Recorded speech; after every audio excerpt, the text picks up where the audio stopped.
right. Once again, folks, thank you very much for you joining us here. Again, Utah Jazz. We have a channel specifically for your Utah Jazz content called Utah Jazz DNA.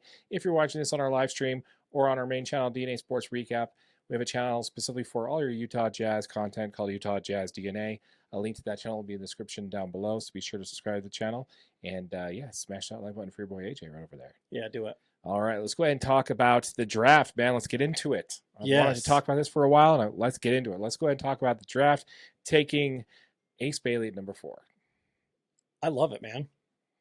I love it. This Rutgers star. This was a pickup that, when we originally looked at the projections, there was no way Ace Bailey was available at 5. No. He was projected to go top 4, if any. I mean, he was. There's no way he was sliding to 5. When Con got picked up at 4, it opened it up. The top 3 were, kind of as expected as far as, obviously Cooper Flagg, and then went Dylan Harper, and then you go to VJ Edgecombe, and then 4 was kind of where you thought Ace could have gone, and then Con Knuppel ends up going there, and then the Jazz end up getting him with 5.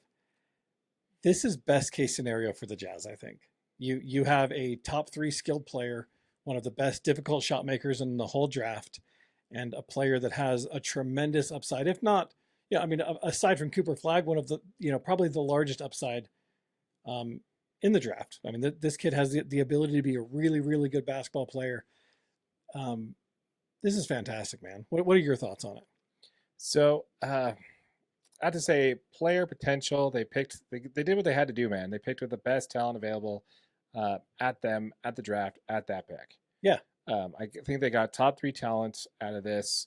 I would argue that even top 2 talent. I think before the end of the draft, there was chatter about him potentially solidifying that number 2 spot over Ron Harper.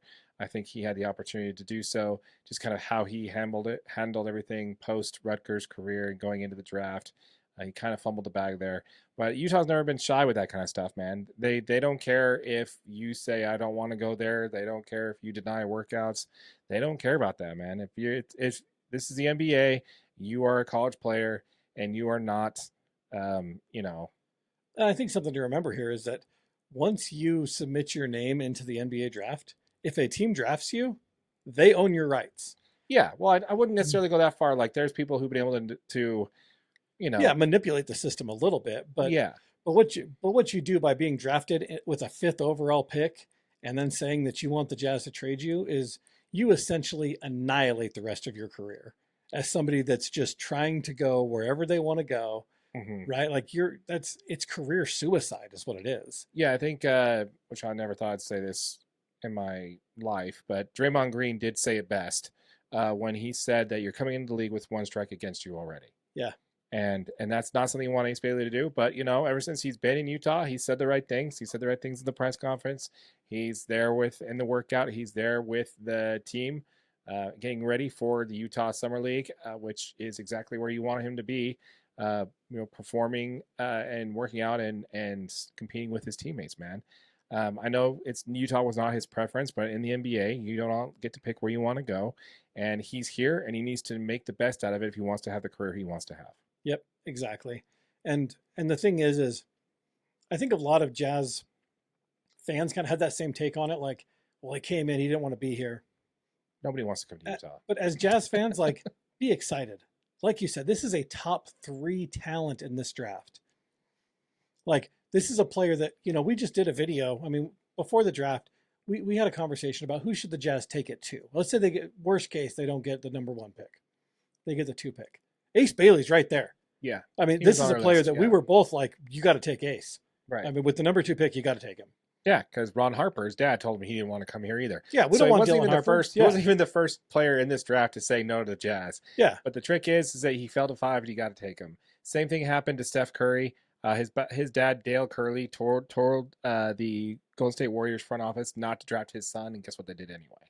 Yep. This happens all the time. This is kind of how it works. These players in college think that they're the best player on their high school team, best player on their college team, and they think coming in the NBA they're going to be that all in a bag of chips too, and think they get to decide their career. Well, this is a little bit of a reality check, and ever since this went down, I think he's making the right move. So, Yep. love the guy's talent. Look forward to seeing what he does going forward, and I'm looking forward to Summer League and seeing how he does. More to come on him in a minute here. But I want to also take a second to talk about a player that we actually did talk about on a previous episode. And I was watching this guy play in Florida, and I texted you. I'm like, we've got to figure out a way to get this guy. Yep. No way he's falling to 21, but we got to figure out a way to get this guy. This was Walter Clayton Jr., man. Talk for a second about this pick. I mean, Walter Clayton Jr. is, I had just mentioned a minute ago that Ace Bailey is one of the best difficult shot makers. There is approximately 2 difficult shot makers in this draft class. One of them was Ace Bailey, and the other is Walter Clayton Jr. This guy's got a bag. He moves, you know what I mean? Like he makes great decisions. He can just shoot the lights off of the basketball. Like he's a great scorer. He's a smart player. He's a little bit older. He has been at Florida for a couple of years, I do believe. I don't think he's the young, he's not like a one and done player. But this is a guy that this is a huge opportunity for him. Huge.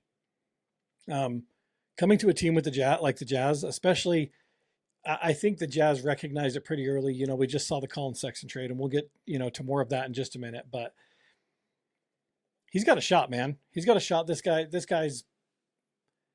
He's going to fit great with this roster because he does make so many difficult shots. Yeah, I think he's going to be a good fit. Honestly, coming into it, man, these 2 guys coming into camp are easily, Ace Bailey and Walter Clayton Jr. are easily going to be the 2 best prospects in this on this team. Yeah.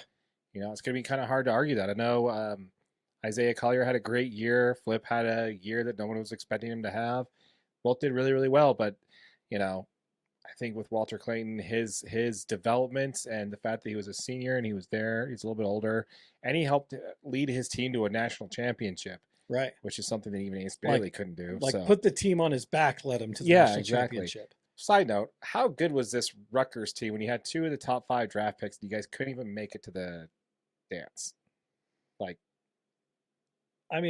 I know having 40% of a good team doesn't necessarily make you a good team, though. Having 2 players, you know what I mean? But you're having 2 of the top 5 players. I mean, Rutgers are the Anaheim Angels of the college basketball because they had Shohei Tani and Mike Trout. They never made it to the playoffs. So this is kind of starting to feel a little the same. Kind of feel like both these players kind of picked a weaker team to be on so they could be the man. And, and not only did that not even make it, they didn't even have a winning record in conference. I think that basketball is a sport that you can have one great player that cannot carry you anywhere, right? Like all of these teams that you see, like the Kentuckys and the Dukes and the North Carolinas, all these teams that have been legendary forever. It's not just one good player they have on these teams. They are loaded with 5-star talent, top to bottom. They've got guys on the end of their bench that are 5 stars. Yeah. I have seen in the playoffs, though, some great players carrying their teams in the NBA. But you got a point there. Yeah. But anyway, so I'm sorry. I want to get back to Walter Clayton Jr. Yeah, man. I cannot say enough about this guy. I know he falls in that too short of guard category where the Jazz like to hoard guards that are under 6'4". He definitely falls in that category. So, yes, I will eat crow on that one. But you got to admit, man, this guy is going to be coming in. He's going to be legit, man, for this team. And I'm actually super excited to see the Summer League, super excited to see how he meshes with this team and look forward to watching these guys play. Now, they also did pick up another pick at 53. John, Tanji at 53. What do you got on John? John Tanji is he's one of those, senior kind of type players. He's played a few years in the league. I think he's the oldest one they drafted. He's another good, difficult shot maker. He's not undersized. I think he's 6'4", 6'5" as a guard. I think this is one of those good picks where you bring him on and you just kind of stash him and kind of see if his development kind of plays out. He was one of the leaders on the Wisconsin team that he was drafted from. Wisconsin? I think he played at Wisconsin. But he was one of the leaders of that team.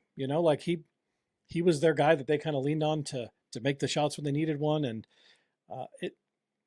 it's a second round pick. Yeah, I mean, it's one of those things that it's really low risk. You go out there and you find a player that you like and you bring him in, and if you got to put him on to a 2-way contract and see if he amounts to be something, That's exactly Again, where I it's ended. it's just a very low risk pick. Yeah, that's exactly where I see him being picked up there for sure. We want to hear from you folks. Let us know what your thoughts are in the comments down below when it comes to how the Jazz handled this draft. Are you over the moon? Is it a mad draft for you? Did they do a terrible job? Are you open arms about the Ace Bailey thing? We want to hear from you. Let us know what your thoughts are in the comments down below. One of the last things I want to bring up when it comes to the Ace Bailey thing is I really don't like, I think it's a little bit of a combination of both. I think local media downplayed it too much, They did. and I think national media Yep. overblew it too much. I think both of those things can be true at the same time. Yep. I think the local media needs to understand that Utah does have a stigma when it comes to young black players not wanting to come here, and not say that we don't have we have a bunch of culture, we have a bunch of things that they're going to want to do. Did you see Derek Favors' comments on it? No. Oh yeah. So Derek Favors, after all these highlights started hitting, Derek Favors went in and commented, and he just spoke so highly of Utah. Of course, and said, yeah, because he's legit. Just a stand-up class act. Like Derek Favors is one of my all-time favorite Jazz players. But yeah, I mean, he just said how much he loved it in Utah, and he just wanted to tell Ace that go to Utah and give it a chance. It's a place that you're going to love to play. You're going to feel more supported than you ever have been. I don't know if you remember, Derek Favors was also a number 5 pick. Exactly. Yeah, that's actually a good point. With the Nets, and he got drafted. He got drafted to a big time team, and then ended up getting traded here in the Darren Williams deal. So yeah, not a big time team. The Nets were kind of a joke back then, but yeah. But a big time city, right? Big time market. A big time market. So, and that's actually more what I meant than big time team. You're absolutely right. The Nets were garbage, but yeah, I think New Jersey. Yeah, but I mean, going to New York and coming to Utah is a big deal. Derek Favors grew up in the suburbs of Atlanta, which is exactly the same as Ace Bailey. Wow. Parallels being drawn here. So he wanted to tell him, deep dive, AJ. Look at you. Go to Utah. You know what I mean? Give him a shot. The team's going to support you. The fan base is going to support you. You're going to enjoy it a lot more than you think, which is really cool for a former player to come here. Absolutely love that. And I 100% agree with that, man. And that's just kind of what I'm talking about, man. Like the players that get here really like it here, and they really like their time here, with the exception of with the exception of Donovan Mitchell. He said it was rough. But other than that, a lot of players had nothing but good things to say about it. But I do think the local Utah media needs to stop acting like there's not a stigma here. They got to realize that there is going to be an objection for these players wanting to come to Utah, and that's something that we're just going to have to deal with until the vocal minority at these games that say things they shouldn't say and treat the players the way they shouldn't become the non-vocal minority. And that's the thing, is we as fans need to make sure that we outcast those other type of fans, right? And let them know that it's not okay. These are still people. These are still professional athletes that have worked their whole life to be in this situation.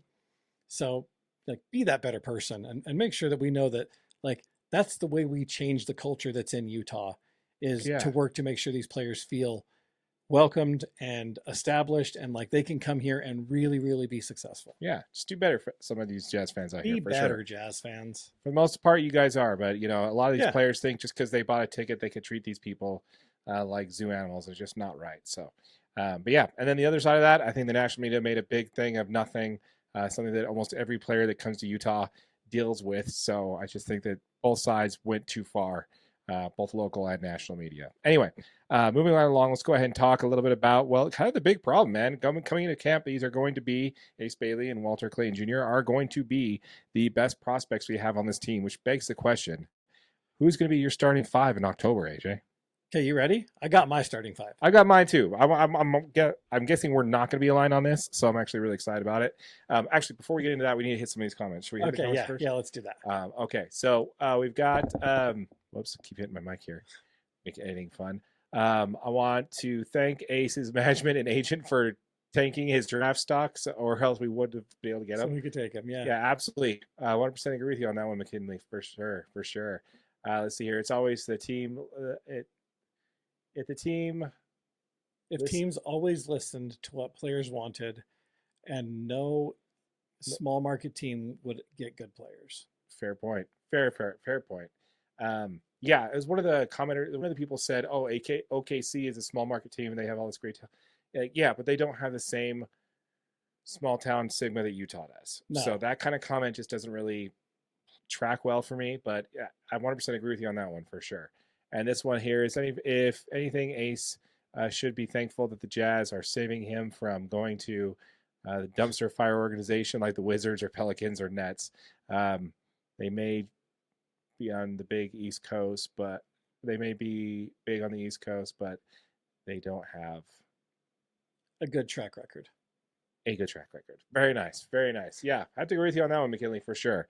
For sure. Okay, so with that said, coming to training camp, who's your starting five in October when the NBA season kicks off? Go. Okay.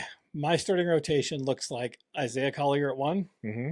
Keontae George at 2, Okay. Taylor Hendricks at 3, Okay. Markkanen at 4, Kessler at 5. Okay. That's who I think ends up actually starting. Okay. What do you got? I got Collier at 1, Keontae at 2, Ace Bailey at 3, Laurie at 4, Kessler at 5.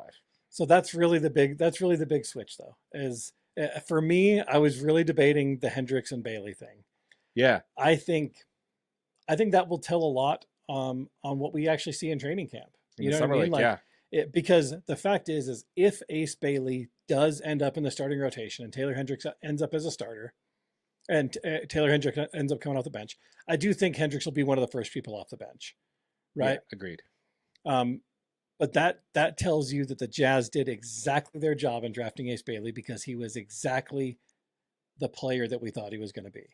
Yeah, I'm right there with you. I think Walter King Jr. and Taylor Hendricks are the first two off the bench. Yep, and first off the bench. I think Clayton Jr. is going to back up Collier in the point guard. Agreed. And I think Bryce Sensabaugh definitely proved himself last year. I think he could be, off the bench to back up Keontae George as the 2 guard.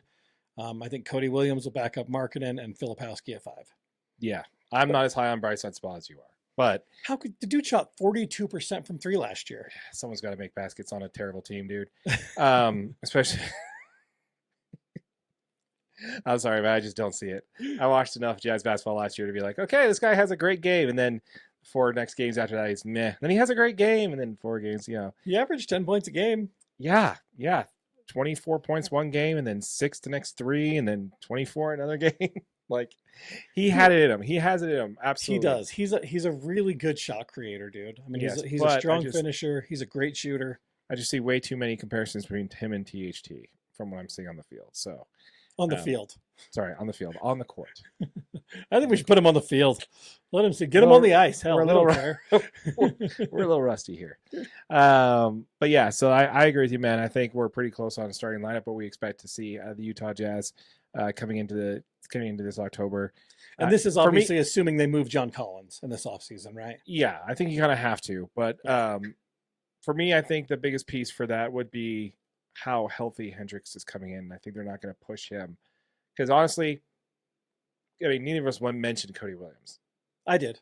I think he backs up Laurie Markkanen at 4. Oh, okay. Yeah. Sorry, I already think he's down in the G League already. He actually had one of the worst rookie seasons for a top 10 draft pick in modern NBA history. Yeah. That is really bad, AJ.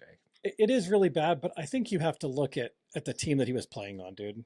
I mean, the fact is he's out there with a bunch of guys that you're dumping garbage time minutes to. Yeah, but that's the same team that has Isaiah Collier and Filipowski overperforming their expectations. Yeah, but I think at some Cody point Williams, he needs to take some accountability for that. I agree. I agree that there's some accountability on his part.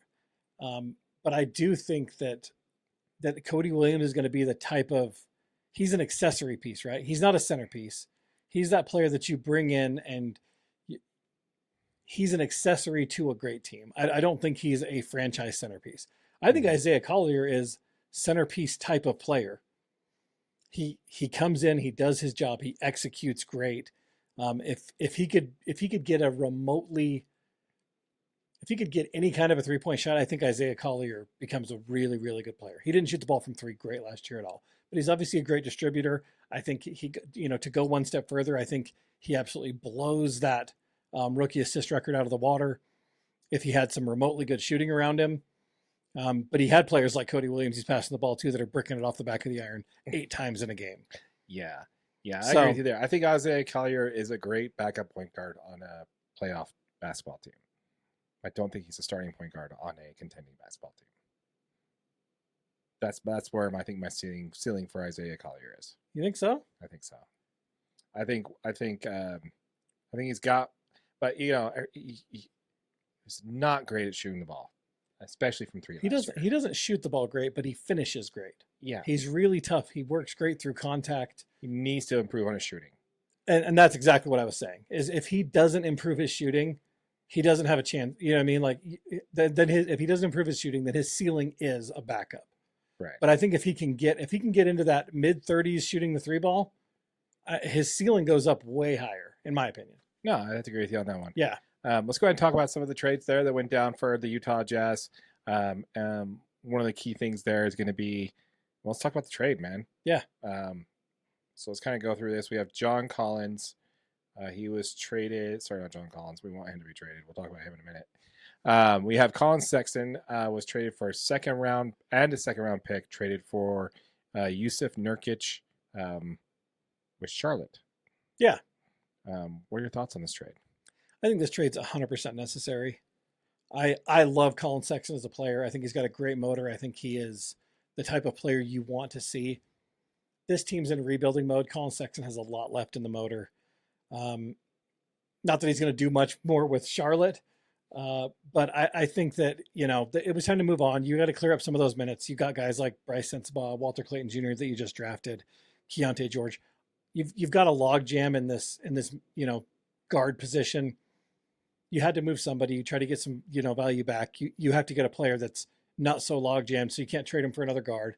You go after Yusuf Nurkic that I don't know how he fits on this team with Walker Kessler and Kyle Filipowski, especially because he is a little bit older. I mean, I think he's just kind of a back of the bench guy that's going to fill in and maybe try to get some production if Filipowski's having a rough game or something. But I don't know. I'm more excited for Colin Sexton to get out and get some more opportunity to play some more minutes on. Especially with a quality guard like Ball, yeah. With Ball, yeah. I think he landed on a perfect team for his play, man. He is the energy guy off the bench for a team that is competing for a playoff position. I think that's exactly where Charlotte's going to be next year. Yeah. You need to have a guy who can play off the ball, and he is. He's not the type of player who needs the ball in his hands to perform. And I really think he's going to be in a good spot with Charlotte to do good things. Like you mentioned, Yusuf Nurkic, I'm pretty sure that was, the fact that we had to give away a pick kind of speaks a lot to where the Jazz are right now when it comes to their value of their talent. And we could get into that whole nother conversation here in a little bit. But for me, I have to see when it comes to that, I like the trade for the Jazz. It clearly indicates one thing that we're also going to get into here in a minute. But next I want to talk about is the release of Johnny Juzang, man. Yeah. Johnny Juzang. Yeah, they just waived him. Yeah, this guy, I gotta say, he was one of our favorites when we covered Jazz topics last year. He come in and dropped 20. Dropped 20, shot 43% from three. Yeah, he'd hit like 4 threes in a row in the fourth quarter of a game where it was one of the few games they win or whatever. Yep. And just becomes a highlight for this team. Spark off the bench, love that guy. But yeah, man, I think it's just it's unfortunate. It definitely seems like one of those things where He definitely feels like the minivan for me on this year. Yeah. This trade deadline. Yeah.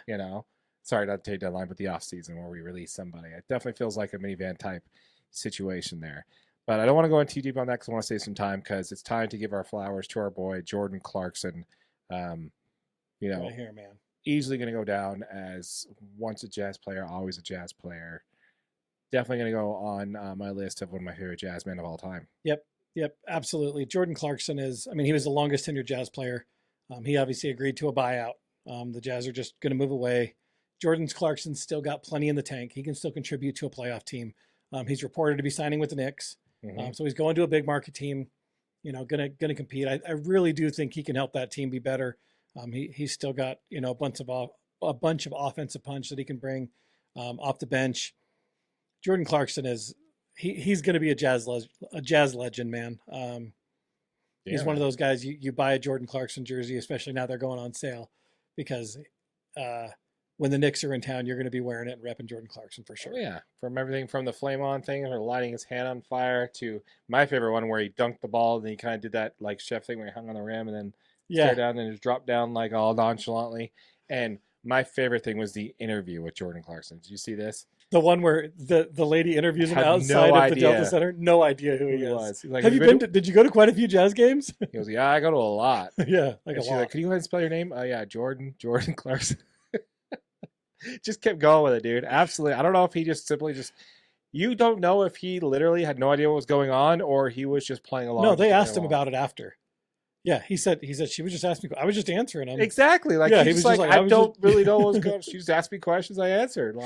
Like that could literally just be him. Like he just took it that way, or He's just a chill dude, man. He's just like, I'm not gonna make a big deal. Like, yeah. I'm just Jordan Clarkson. It's great, man. It's great. I love it, man. Love it. But yeah, happy trails to Jordan Clarkson. I mean, he was actually, definitely again falls in the same category as some of these other players that we're talking about, which I want to get into next, which is obviously what Austin Age is doing is what Danny Ainge needed to do from day one, which was clear the decks and let the young guys play. And I think that's exactly what we're doing this year. Finally, is we're trying to clear out some of these players and letting these guys, run with it. Yeah, I mean, absolutely. I mean, some of the other transactions that have happened were Oscar Tshiebwe. They did tender him a qualifying offer, so he'll be a restricted free agent. Right. They're going to give him the opportunity to test the free agent market, and then obviously the Jazz have the ability to match any offers that he does get. Micah Potter, they declined a qualifying offer, so he'll become an unrestricted free agent. Pretty much, moving on from Micah Potter. He had a couple good, like he was a player I kind of like to see it get into games. Get minutes, man. Like he just didn't. They never gave court time to Micah Potter. And he was a really good player for the Stars, though. Yeah. I mean that guy. I think he was a G League All Star at one point. Was. Like he had a great couple of seasons with the Stars. He just didn't. He wasn't quite efficient enough when he got in NBA games to really keep him around. I don't think he really had a role for this team, man. He really didn't. I mean, especially because he is a fringe two-way player, right? Like, is he good? He's good enough to call up and maybe help you if you're in a bad spot, but he wasn't good enough to play meaningful minutes in any games. He's like what I call in baseball a 4A player. Yeah. He's too good to be in the G League, but not good enough to be in the NBA. Yep, exactly. So it's kind of how he sits, man. And I don't know, man. These kind of moves, it makes sense. But honestly, man, I just think we'll go into it some other time. But, I think clearing the deck and setting the pitcher to see what these young guys have and letting these guys play.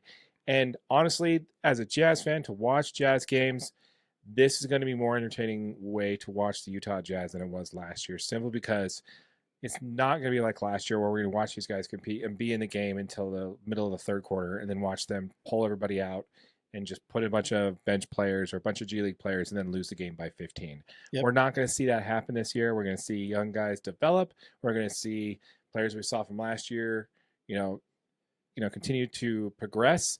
And play valuable NBA minutes. Yeah. It's so important to be in those games when you're down 8 points with 4 minutes to go and you got to lock down on defense and make a run and get a bucket, get a tough bucket. You know what I mean? Get to the free throw line. Like these are the minutes that these players needed so badly. Mm-hmm. And they just weren't getting them because you're G League guys for the whole fourth quarter. Yeah, which is unfortunate. So it was terrible to watch. It was painful to watch. And, we had to watch these games because of what we do. So it was very painful. And I'm just looking forward to this season because, I get to watch young players develop. I get to see who sticks. I get to see, what this team's looking like going down the road. And in this case, even if we don't have the worst record, that just means we have a better chance of getting a top 3 pick. So I'm excited with that. Yeah, apparently. I mean, a fringe playoff team is all you got to be. Exactly. You know what I mean? To get that number 1 pick. It'll never happen to the Jazz, but no. I mean, on Austin Ainge, I do like that he clearly did say the Jazz will not tank during this next season. Yeah, I think that's a BS answer, man. I know everybody who's talking about an article, everybody's posting an article, reposting that. It was a BS corporate answer, man. They will tell you they were until they're blue in the face. They weren't tanking last year either. Yeah. They were trying to develop their young talent, blah, blah, blah, blah, blah. They were not tanking to intentionally lose games, and that's not what the plan is going forward, but to simply put Austin Ainge in front of a microphone saying, hey, is the plan to lose as many games as possible this year? And his answer will be yes, it is. That's what his answer is going to be. If you're expecting him to say anything else, you're just up in the night, dude. It was totally a PR answer, and everybody's hanging their hat on it like, oh, the tank is over. No, it's not. It's just we're just now actually actively trying to rebuild players and losing versus trying to lose, and then hopefully we get some player development out of it. Yeah. That's the only change that's really happening. It's still going to be the same. I wouldn't be surprised to see them have somewhat similar of a record this year, but at least it'll be more enjoyable basketball to watch. Yep, exactly. And I'm good. I mean, honestly, like I actually think that putting these guys out and gaining some momentum, getting these guys to gel a little bit, This could be a really, really fun basketball team to watch. For sure, for sure.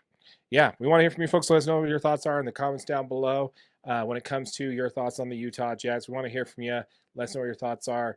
Do you think Danny Ainge is, sorry, not Danny Ainge, Austin Ainge, nepotism is a real thing? Maybe we should get into that in a future episode too.